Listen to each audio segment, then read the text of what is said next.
আল্লাহ তো নিজেই বলেছেন, ধৈর্য ধারণ করো, তোমার ভবিষ্যৎ তোমার অতীতের চেয়ে সুন্দর হবে। হ্যালো এভরিওয়ান, আসসালামু আলাইকুম। আজকে কিন্তু সুন্দর পরিবেশে মেঘলা দিনে বেরিয়ে পড়লাম ঘুরতে। এই যে জিহাদ প্লাবন আবদুল্লাহ আর আমি, আর আবদুল্লাহ কত ভাব নিয়ে বসে আছে দেখেছেন, কালার চশমা পরে একদম। তারপরে আমিও একটু হাওয়া খেতে খেতে রিক্সায় একদম অটোরিকশা কিন্তু ভাড়া করে নিয়ে নিলাম, কারণ আমরা হচ্ছে ঢাকা বিশ্ববিদ্যালয়ের ওখানে যাব। আর অলরেডি চলে এসেছি, সেই মিরপুর থেকে রিক্সা ভাড়া করে চলে গেছি, বুঝেন ঠেলাটা। যাই হোক, এত সুন্দর ভিউ দেখার জন্যই কিন্তু রিক্সা ভাড়া করে আসছি। আর বরাবর রিক্সায় চলতে কিন্তু আমার অনেক ভালো লাগে।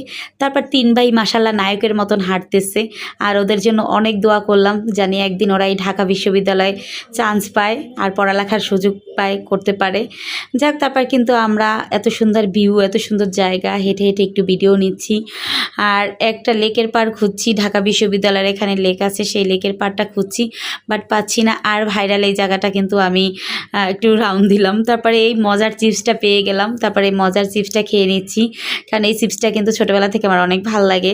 আর ভিউটা দেখছেন, ওয়াও, মনে হচ্ছে আমি একটা রাজমহলে আছি, দেখছেন, মনে হচ্ছে রাজমহলের রানী হাঁটতেছে, আর আমি সেখান থেকে রাজমহল থেকে নেমে গেলাম।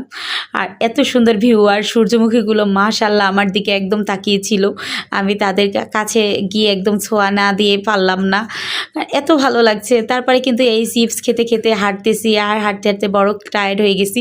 আর দেখেন এত সুন্দর, মাশাল্লাহ মনে হচ্ছে আমি বিদেশে চলে আসছি, এরকম ভিউ আসতেছে। এরকম ভিউ পেতে হলে কিন্তু অবশ্যই ঢাকা বিশ্ববিদ্যালয়ে আসতে হবে। আর এই লেকটা কিন্তু খুঁজতেছিলাম, খুঁজতে খুঁজতে অবশ্যই সে লেক পেয়ে গেলাম। আর আবদুল্লাহ কত সুন্দর ফুল কুড়াচ্ছে, কাঠগোলাপ, দেখেছেন, এত ভালো লাগছে। আর এই লেকের পাড়টা কিন্তু অসম্ভব সুন্দর। ভিতরে আমাদের যেতে দিল না, কারণ বাচ্চা আছে, সেজন্য ওখানে ভিতরে মিটিং চলছে, আর আবদুল্লাহ ফুল টোকাচ্ছে, বেশ ভালোই লাগছে। আর ফুল কিন্তু কানে গুঁজে নিলাম আমি।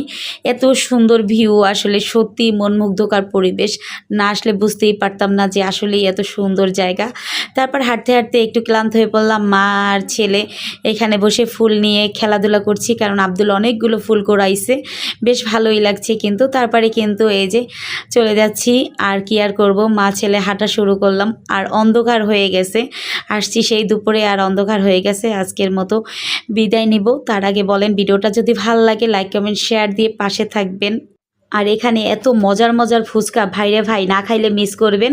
আমরা তো ফুচকা দেখে আর মাথায় কাজ করছে না, তাই মজা মজা করে ফুচকা একদম হামগাম করে খেয়ে নিয়েছি। তারপরে রিক্সা খুঁজতে হবে, তাই তাড়াহুড়া করছি, তাড়াহুড়া করব, তাই রিক্সা তাড়াতাড়ি করে খেয়ে নিলাম। তা রিক্সা খুঁজতে এসে, ও ভাইরে ভাই, এই সাইডে তো মাথা নষ্ট করা সব জিনিসপত্র, বাবারে বাবা, ঘর সাজানের, কিন্তু এত